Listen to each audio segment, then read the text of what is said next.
नमस्कार दोस्तों, स्वागत है आपका अपने चैनल सुनो कहानी पर। दोस्तों, अक्सर लोग कहते हैं कि बेटी बोझ होती है, लेकिन सच तो यह है कि बेटियां घर की लक्ष्मी और परिवार का गौरव होती हैं। आज की इस भावनात्मक कहानी में आप देखेंगे कि कैसे एक माँ का विश्वास और एक बेटी का संघर्ष पूरे गांव की सोच बदल देता है।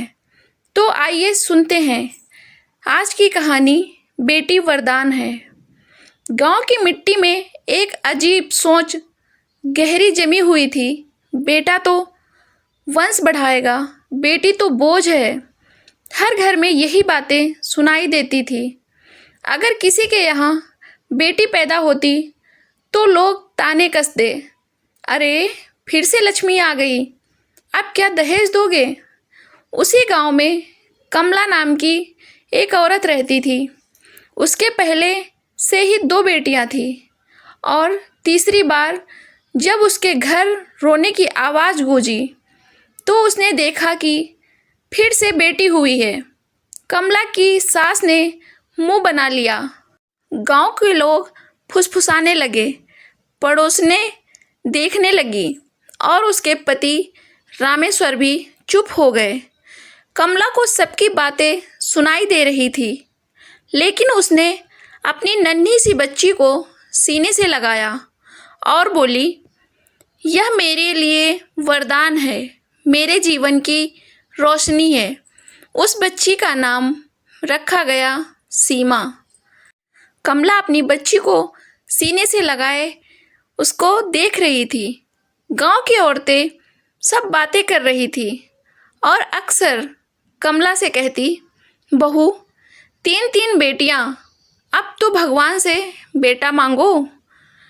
कमला बस मुस्कुराकर जवाब देती, मेरी बेटियां ही मेरा बेटा हैं। सीमा बचपन से ही बहुत होशियार थी। वह खेतों में माँ का हाथ बटाती, घर का काम करती और स्कूल में हमेशा अव्वल आती। सीमा अब धीरे धीरे बड़ी होने लगी। वो हर चीज़ में परफेक्ट थी, लेकिन हर बार जब वह पुरस्कार लेकर घर आती, गांव के लोग कहते, लड़की पढ़ लिख कर क्या करेगी, आखिर में तो रसोई में ही जाएगी। सीमा बड़ी हुई तो उसकी पढ़ाई रोकने की बातें शुरू हो गई। गांव वाले उसकी दादी को ऐसे भड़काते रहते थे, बेटी है पढ़ के क्या करेगी, जाना तो ससुराल ही है। सास ने कहा, इतनी पढ़ाई करके क्या करना है, शादी कर दो, बोझ हल्का होगा। रामेश्वर भी दबाव में आ गया, लेकिन कमला डट कर खड़ी हो गई, मेरी बेटी पढ़ेगी, चाहे मुझे खेत बेचने पड़ें। रामेश्वर फीस के पैसे भी नहीं देते थे। उनका मन था कि अब सीमा आगे ना पढ़े। कभी फीस भरने के लिए कमला ने अपने गहने बेच दिए, कभी भूखे रहकर किताबें खरीद दी। सीमा समझती थी कि माँ उसके लिए कितना बलिदान कर रही है। उसने ठान लिया, माँ की मेहनत व्यर्थ नहीं जाएगी, मैं कुछ बनकर दिखाऊंगी, माँ का नाम रोशन करूंगी। जो लोग आज कह रहे हैं वो सब कहेंगे कि सीमा ने बहुत अच्छा किया। सीमा रोज़ सुबह 4 बजे उठकर पढ़ाई करती। कई बार वह मिट्टी के तेल से दिए के नीचे बैठकर रात भर पढ़ाई करती। गांव के लोग फिर भी ताने कसते, अरे लड़की होकर इतना पढ़ेगी, कहाँ नौकरी करेगी, कौन इसको नौकरी देगा। लेकिन सीमा ने हार नहीं मानी। पढ़ाई खत्म कर उसने टीचर बनने का सपना देखा। शहर जाकर ट्रेनिंग की और लौटकर गांव में स्कूल खोलने की ठान ली। गांव वाले हंसते, सीमा को देखते और कहते, ये स्कूल खोलेगी, ये बच्चों को पढ़ाएगी। सब गांव वाले ताने देते, कौन भेजेगा अपनी बेटियों को स्कूल, यह सब शहरों में होता है, गांव में नहीं। सीमा ने हार नहीं मानी। वह गांव-गांव जाकर औरतों से बात करने लगी। अगर आप अपनी बेटियों को पढ़ाएंगी नहीं तो उनका जीवन कैसा होगा? बेटी बोझ नहीं, भविष्य की नींव है। धीरे धीरे कुछ परिवारों ने अपनी बेटियों को स्कूल भेजने का फैसला किया। गांव वाले उनको भड़काते थे, कहते थे कि सीमा की बातों में ना आए, वो अपनी बेटियों को ना पढ़ाएं। जो बेटियां पहले घर के कामों में ही उलझ जाती थी, अब वे किताबें पकड़कर सपने देखने लगी थी। सीमा धीरे धीरे सबको समझा रही थी। गांव की तस्वीर बदलने लगी थी।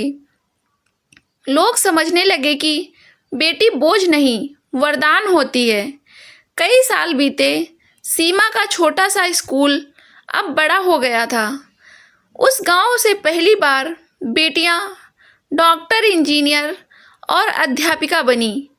सीमा का नाम दूर दूर तक फैल गया। वही लोग जो कभी कहते थे बेटी पढ़कर करेगी क्या, अब कहते थे अगर हमारे गांव की बेटियां आज पढ़ लिख कर आगे बढ़ रही हैं तो इसका श्रेय सीमा को जाता है। हम लोग सीमा को इतने ताने देते थे, फिर भी वो लगी रही। उसने कर दिखाया। कमला अब बूढ़ी हो चुकी थी। एक दिन उसने आंसू भरी आंखों से सीमा से कहा, बेटी, जब तू पैदा हुई थी सबने मुझे ताने दिए थे, लेकिन आज तूने साबित कर दिया कि सचमुच बेटी वरदान है। मुझे गर्व है कि मैं तेरी माँ हूँ। सीमा माँ के पैरों पर गिर कर बोली, माँ, अगर आपने उस दिन मेरा साथ ना दिया होता तो आज मैं यहाँ तक नहीं पहुँच पाती। सीमा अपने माँ को गले लगाए रो रही थी। दोस्तों, यह कहानी हमें सिखाती है कि बेटियाँ किसी से कम नहीं होती। अगर उन्हें अवसर मिले तो वे न सिर्फ परिवार बल्कि पूरे समाज की दिशा बदल सकती हैं।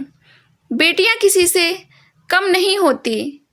बेटियां बोझ नहीं, वरदान होती हैं।